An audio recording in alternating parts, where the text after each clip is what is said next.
और जो बच्चों आज हम बताने वाले आपको 2024 का सामाजिक विज्ञान का यूपी बोर्ड का 825 और जेबी कोड है जेबी, उसका मैं आपको बताने वाला हूँ 2024 में कैसे उसका आंसर आंसर आंसर की मैं बताता चाहता हूँ आपको। चलो अब अपने आप अपने नंबर से चेक कर सकते हैं यूपी बोर्ड में आपके कितने नंबर आए हैं, और मैं आपको सभी 20 के 20% के सब बता सकता हूँ। मैं एमसीक्यूज के 2 क्वेश्चन गिनते हैं, देखते हैं। 2024 का सामाजिक विज्ञान का पेपर है। पहले पेपर ये था हमारा कि फ्रांस की क्रांति, अभी रुको 2 मिनट रुक जाओ। पहला पेपर था हमारा फ्रांस की क्रांति हुई 1789 तक का, पहले का बी आंसर था। आप मुझे अब मैंने पढ़ा रखा है, आपको मॉडल में मिल सकता है, आपको मॉडल पेपर में भी 1789 ही इसका आंसर था। और ये इंग्लिश में भी दिया हुआ है, आपको घबराने वाली वो कोई बात नहीं है। और मार्कशीट पे आपको आनंद मठ उपन्यास के लेखक है, आपको उसका भी पता होगा। इसका इसका बंकिम चंद्र चटर्जी थे, आनंदमठ उपन्यास के लेखक है। दूसरे का ए था आपका आंसर बिल्कुल, बंकिम चंद्र चटर्जी। विश्व व्यापार संगठन की स्थापना किस वर्ष हुई, आपको सब मॉडल में ये सारे पेपर मॉडल से बना हुआ है। विश्व व्यापार संगठन की स्थापना किस वर्ष हुई, 1995 में। ज्योतिबा फुले ने कौन सी पुस्तक लिखी, गुलामगिरी।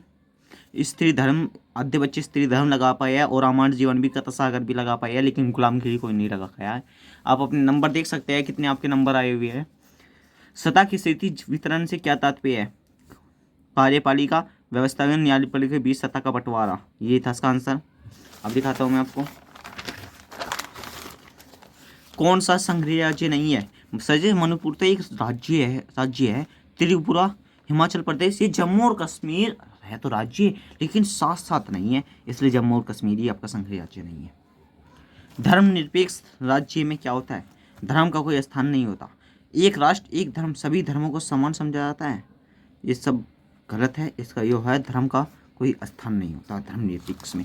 धर्म निरपेक्ष में सभी धर्मों को समान माना जाता है। अब 8वें का देखते हैं हम। राजनीतिक दलों के समान कौन सी चुनौतियां हैं, राजनीतिक दलों के समान कौन सी चुनौतियां, आंतरिक लोकतंत्र का होना, परिवारवाद, धर्म और आपराधिक तत्वों का प्रभाव, इनमें सभी आंतरिक लोकतंत्र का होना, आपका ये इसका आंसर ये था।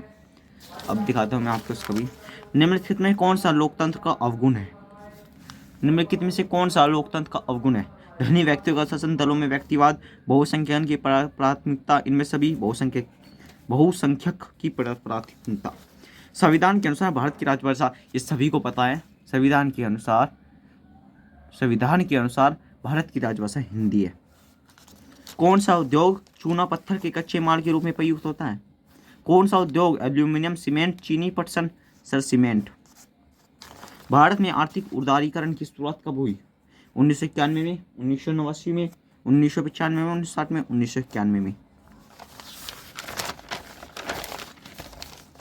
राष्ट्रीय उपभोक्ता अधिकार दिवस कब मनाया जाता है, 24 नवंबर को, सभी बच्चों को पता है, आपका ये भी करेक्ट हो गया। राष्ट्रीय उपभोक्ता दिवस कब मनाया जाता है, 24 नवंबर को। लौह अयस्क किस प्रकार का सर, आपका इसका आंसर है लौह अयस्क किस प्रकार का संसाधन है, अनवीकरण योग्य। निम्नलिखित में कौन सा राज्य है तांबा का मुख्य उत्पादक है, मध्य प्रदेश का, ये भी आपका करेक्ट होगा, ये भी आपका करेक्ट हो गया। कौन सा राज्य तांबा का मुख्य उत्पादक, सर जी मध्य प्रदेश ही तो है। कौन सा व्यक्ति अर्थव्यवस्था की प्राथमिक क्षेत्र से संबंधित है, इसमें सब बच्चे बिछड़ गए क्वेश्चन में। सब बच्चों ने कहा सर जी क्या क्वेश्चन है, ये तो सर जी बिछड़ गए, हमने तो व्यक्ति प्राथमिक क्षेत्र में कृषि पढ़ा हुआ है। लेकिन बच्चों उससे बाद में तो मछुआरा आता है, कृषि आपको कहीं चमक रहा है, नहीं सर, तो मछुआरा आपका करेक्ट आंसर था। मुझे लगता है बहुत बच्चे से गलत कर है। सूचना का अधिकार अधिनियम, ओ सर जी सूचना का अधिकार कब हुआ, 2005 में। ये सारे क्वेश्चंस ऐसे थे बस दिमाग घुमाना था में। किस राज्य में बांधवगढ़ राष्ट्रीय उद्यान उपस्थित है, मध्य प्रदेश में, आपका इसका भी करेक्ट आंसर होगा। कपास की खेती के लिए कौन सी मिट्टी उपयुक्त है, सर जी जलोढ़ मिट्टी तो है नहीं, लैटराइट मिट्टी भी नहीं, काली मिट्टी बची, हाँ काली मिट्टी है सर जी। किस वर्ष में बांग्लादेश ग्रामीण बैंक की शुरुआत हुई, 1970 में। और आपके 20 के 20 इतने सरल, कितने सरल ये थे एमसीक्यू, तो समझ लो 20 के 20 में लुटवा रहे थे, क्योंकि बस थोड़ा सा दिमाग लगाता ना अगर कोई बच्चा तो आराम से। मैंने बता रहा कि सर यूरोप में राष्ट्रवाद का उदय कब हुआ, सर जी तो बहुत सरल क्वेश्चन है, बस इसका कितने नंबर का है क्वेश्चन, सर जी 4 नंबर दे रखे हैं। ऐसे आंदोलन के प्रमुख कारण क्या थे, ये लिख देते आप, आपका आंसर बिल्कुल सही था। संघवाद का क्या अर्थ है, सर जी ये भी पता है मुझे, ये भी लगा गठबंधन सरकार, ये भी सर जी मुझे पता था। विदेशी व्यापार से आप क्या समझते हैं? विदेशी व्यापार से आप क्या समझते हैं सर? जिसका पता है मुझे। भारत की विदेशी व्यापार की किन्हीं दो विशेषताओं को बताइए। आर्थिक गतिविधि, वो भी पता है सर जी मुझे। प्रौद्योगिक और आर्थिक विकास, सर जी कहाँ से क्वेश्चन आ गया? ये पढ़ा रखा है मैंने तुम्हें, तीसरे चौथे चैप्टर में है। प्रौद्योगिक और आर्थिक विकास के कारण संसाधन का अति उपभोग कैसे हुआ?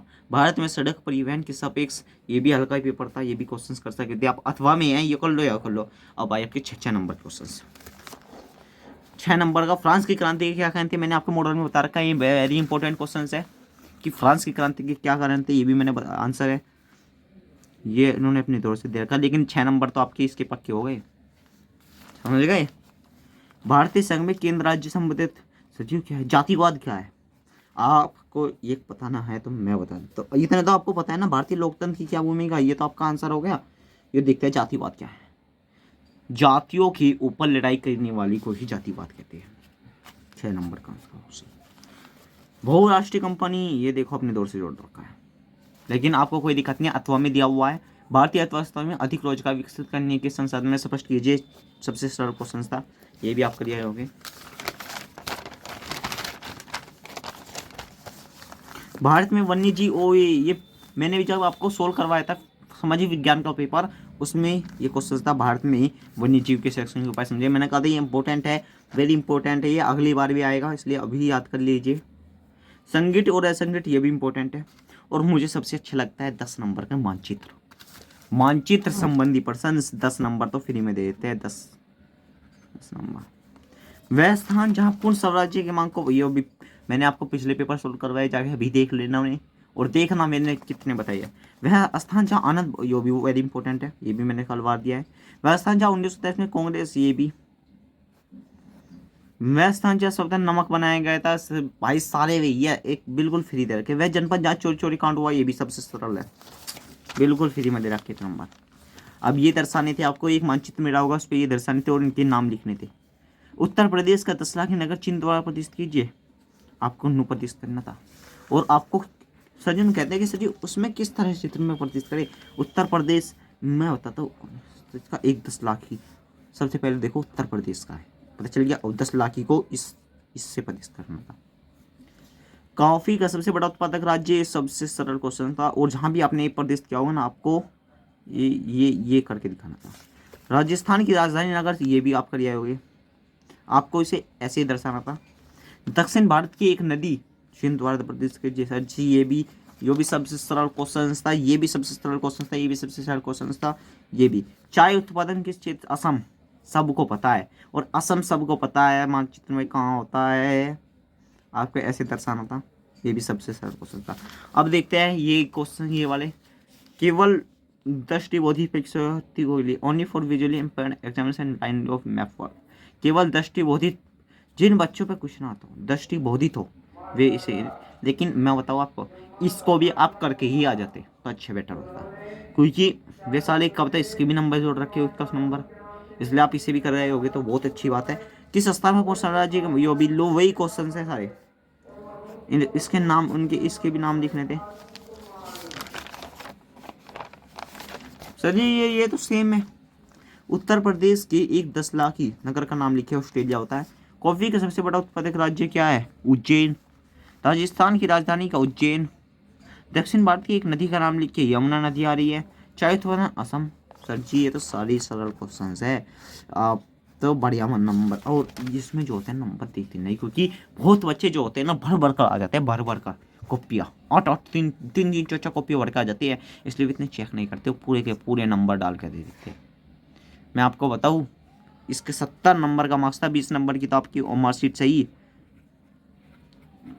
20 नंबर की तो आपकी मार्कशीट सही है, और 70 में से आप 50 नंबर में से आपके बच गए होंगे 45, 45 प्लस के 20 तो 45 तो 65, तो आपके 70 में से